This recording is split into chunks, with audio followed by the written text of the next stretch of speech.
इन चित्रों में कितनी अच्छी अच्छी बातें, समझाने की बड़ी अच्छी अच्छी बातें हैं। किन चित्रों की तरफ इशारा करती थी? लक्ष्मीनारायण का चित्र रखा रहता था, त्रिमूर्ति का चित्र बाजू में रखा रहता था, और बाबा उनकी तरफ इशारा करते थे कि इन चित्रों में कितनी अच्छी अच्छी बातें हैं। अभी वो चारों चित्र उड़ाई दिए, और देखो इस कमरे में से भी उड़ाई दिए। क्यों भाई? एडवांस पार्टी में पुराने चार चित्र नहीं मिल रहे? बनाने हैं, बनाने क्या, बने हुए रखे हैं वो तो लाए हैं, लेकिन अभी बनाना है। फ्रेमिंग करने में कितनी देर लगती है? अलबेलापन ये भी छठा विकार है। हमने न समझाना हमारे अंदर नहीं था, इतना नए थे तो समझ भी लेनी चाहिए ना। कोई बोले कि समझाओ तो थोड़ा हम कम थे। अच्छा इसलिए अभी समझ आए तो मन से बनवाना रख दिया। थोड़ा बहुत समझाओ, बाद में कह दो कि हम दूसरी बहन को बुलाएंगे, होशियार को, सरिता को बुला लो, उसको समझा दो। भी होनी चाहिए। चित्रों को तो लगाओ। बनवाना तैयार रख दिया। अच्छा बाबा आप समझा सकते हैं अभी समझा दिया। समझ पड़े तो दे दे, कुछ नहीं तो ऐसा लगता कि क्या। तो देखो इन चित्रों में कितनी अच्छी अच्छी बातें समझाने की है। वो मनुष्य तो सिर्फ चित्रों का शो करते हैं। क्या दिखावे के लिए? कौन से मनुष्य है? वो मनुष्य कौन से मनुष्य जिनकी ये शुरुआत से बात होती चली आ रही है? वो आसुरी मनुष्य जो है वो चित्रों का सिर्फ शो करते हैं, उनको गहराई से समझाते नहीं। समझाते भी है तो बस ये ब्रह्मा, ये विष्णु, ये शंकर, ब्रह्मा द्वारा स्थापना, विष्णु द्वारा पालना, शंकर द्वारा विनाश। ये तीन देवताओं का ज्ञान हो गया। चार युगों का ज्ञान समझाएंगे सृष्टि चक्र में। सतयुग, त्रेता, द्वापर, कलयुग, संगम युग, फिर सतयुग, त्रेता, द्वापर, ये चक्कर घूमता रहता है। उनको समझाना आता ही नहीं। उन्होंने ली है बूंद और तुमने लिया है सागर का सागर, सारा ही हप कर लिया। वो बाबरों की दुनिया में तो अभी ये भी पता नहीं है कि चार चित्र भी थे। अब तो बिल्कुल उन्होंने लोगों को तो मालूम ही नहीं है, उनको तो मालूम ही नहीं है। तो नए निकल रहे हो। हम किसी को बोलते हैं 30 बाय 40 का चित्र तो हमारे घर आते देखा ही नहीं, स्टाफ वाले बोले हमारे घर आते पूछते कि चित्र तुम कहाँ से लाए? कहाँ से लाए हो? ये झूले देखो ये लिखा है ब्रह्मा कुमारी आश्रम। नहीं, अब नहीं मिलते हैं ना इसलिए। उसमें तो नीचे छपा हुआ है ब्रह्मा कुमारी ईश्वर विश्वविद्यालय। कोई सेंटर से देता ही नहीं है। अब देते ही नहीं है वहाँ तो भी नहीं देते। तो देखो चित्रों का वो शो करते रहते हैं। तुम चित्रों को सिर्फ शो नहीं करते हो, तुम क्या करते हो? बता, तुम चित्रों को समझाते हो। और सिर्फ जड़ चित्र ही नहीं समझाते हो, मूर्ति का चित्र तुम उनको जड़ चित्रों को ही समझाते रहो नहीं, तुम चैतन्य चित्रों के बारे में भी बताते हो कि ये ब्रह्मा है, ये विष्णु है, ये शंकर। इसलिए बाबा ने मुरली में बोला है तीनों चित्रों को एक्यूरेट बनाओ। एक्यूरेट चित्र बनावेंगे तो समझाने में तुमको आसान हो जाएगा। तो सिर्फ चित्र देखने के लिए देखो कितने जाते हैं। ये चित्र भी एक्यूरेट तो नहीं है, इसको भी और मॉडिफाई करनी पड़ेगी। बिल्कुल होना चाहिए।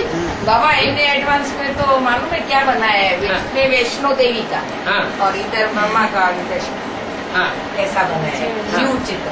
बीच में वैष्णो देवी, तो ठीक तो है, ऐसे बनाया तो गलत तो नहीं। वो ठीक है, लेकिन वो मास्टर शंकर दूसरा कोई बना हुआ है। वही मैंने बताया ना, मास्टर शंकर दूसरा है। मास्टर शंकर मैंने आपको बताया ना, वही है। वो चित्र बनाते हैं सिर्फ, लेकिन यहाँ समझाने की बात है। बनाए भी और फिर साथ में समझाए भी। समझाने का मतलब प्रूफ, प्रमाण दे करके बताएं कि ये इस तरह ब्रह्मा है, ये विष्णु है और ये शंकर है। शंकर बन जाते। तो वो सिर्फ चित्र देखने के लिए जाते हैं, फायदा कुछ भी नहीं। सिर्फ देखने से फायदा होता ही नहीं, समझ में भी तो आना चाहिए। यहाँ तो इन चित्रों का बड़ा भारी ज्ञान है। क्या चित्रों का भारी? इन चार चित्रों में ही दुनिया की सारी नॉलेज समाई हुई है। इसके ऊपर एक कैसेट है, कैसेट इससे तो बहुत फायदा है। हाँ जी, कैसेट है, सीडी चली है। हाँ जी, इन चित्रों में तो बहुत फायदा है। कौन ब्रह्मा है, कौन विष्णु है, कौन, इसमें आर्ट आदि की कोई बात नहीं है। क्या कला की कोई जरूरत? हाँ, आजकल तो ढेर के ढेर चित्र माया की मत में बनाए, उनमें बहुत कलाकारी दिखाई है। यहाँ आर्ट आदि की कोई बात नहीं है, ना कोई बनाने वाले का नाम आदि है। क्या जो 4 चित्र हैं उनमें बनाने वाले का कहीं नाम लिखा है? नहीं। और जो नए नए छोटे छोटे चित्र हैं उनमें सब में रमेश हुआ है, रमेश रमेश कहीं छोटा छोटा जरूर लिखा हुआ है। चित्र बनाए? हाँ, जितने भी चित्र बनाए हैं उनमें सब में बनाने वाले का नाम दे दिए। यहाँ तो बनाने वाला कौन है, बनवाने वाला कौन है? वही बनाने वाला, वही बनवाने वाला। निर्मल शांता देवी की वो जीवन के अनुभव की किताब निकली है। उसमें एक बात स्पष्ट हो गई कि सेवाग्राम उस वक्त थे ना। बालक बाबा की किताब बनाई है, उसमें भी बताया है। हाँ। बाबा का भागीदार था। तो उसमें लिखा है कि जो कलकत्ता में जो बिल्डिंग थी उनकी दुकान की, वो फोटो दिया है और पहली मंजिल पर दुकान थी। फोटो ओरिजिनल फोटो नहीं दिया है अभी। नहीं, इसमें है। बाबा ने मुरली में बोला है कि तीर्थ यात्रियों के पास उनका फोटो भी है, तो किताब में दिया है, ओरिजिनल फोटो नहीं है। किताब में फोटो नहीं दिया पर वो नाम क्यों लिखा हुआ है? उसके ऊपर नाम लिखा हुआ है। वहाँ पर इतना लिखा हुआ है किताब में जो नाम वो फोटो दिए हुए हैं, वो विश्व किशोर का फोटो दिया हुआ है, आनंद किशोर का फोटो दिया हुआ है, सबके फोटो दे दिए। पर बाबा का जो नहीं मुख्य बताया उसका नहीं रहा। वो सेवाग्राम में फोटो नहीं दी। नहीं, वो नहीं लेकिन दिया। बाबा ने मुरली में बोला है हाँ। कि वो जो बच्चे बहुत अच्छे अच्छे बच्चे थे, मम्मा बाबा को समझते ये आगे निकलेंगे। उनका फोटो भी दीदी इनके पास, बच्चियों के पास है। दादी को मालूम है, ऐसा बोला है। हाँ, दादी उनके बारे में जानती है सब कुछ, सारी हिस्ट्री जानती है, लेकिन बताती नहीं है। दादी को माने नहीं बताती। क्यों? क्योंकि अगर उनके बारे में भेद खुल गया तो दीदी दादियों खुला हुआ ये ना सारा रात। पर बाबा इनके पास तो एडवांस का नॉलेज तो पहुंच तो गया ही है।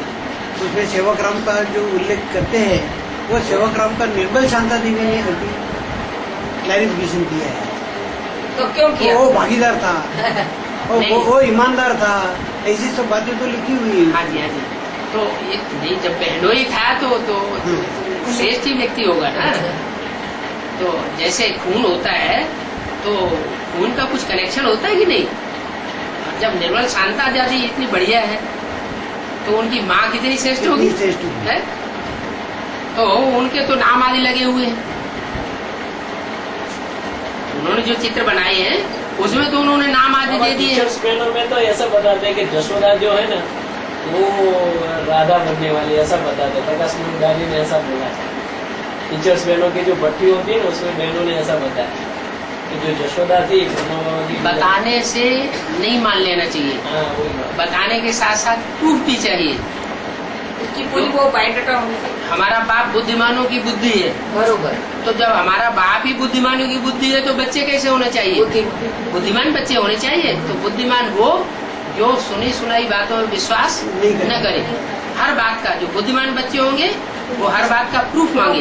बिना प्रूफ और प्रमाण के बुद्धिमान लोग मानने के लिए तैयार नहीं होते।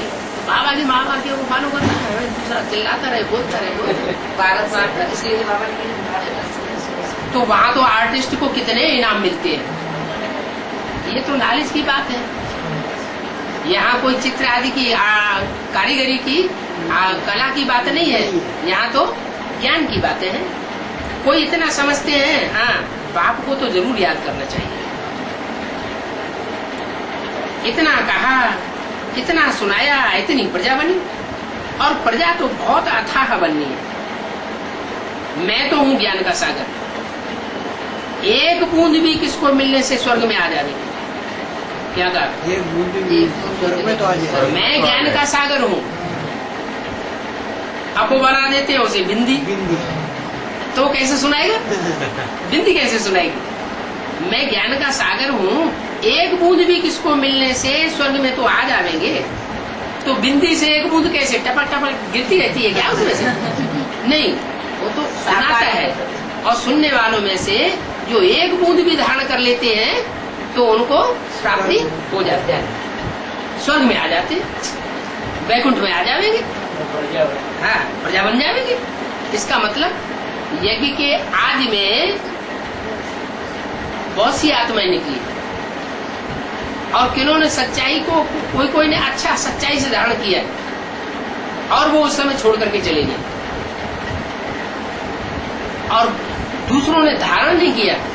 उन्होंने क्या किया? उन्होंने ब्रह्मा बाबा के प्यार लेने में लग गए।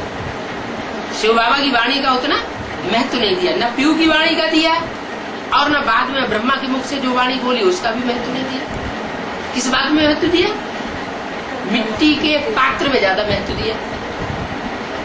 तो कुकवंशावली हुए तो मुखवंशावली हुई, कुकवंशावली हो तो जो कुकवंशावली हो गए वो ही रावण संप्रदाय ब्राह्मण हो गए। वो रावण संप्रदाय ब्राह्मण जो है, आसुरी संप्रदाय के ब्राह्मण परमात्मा से बूंद प्राप्त करते हैं, माना वहां जाकर के प्रजा बन जाएंगे, ऊंच पद उनको नहीं मिला।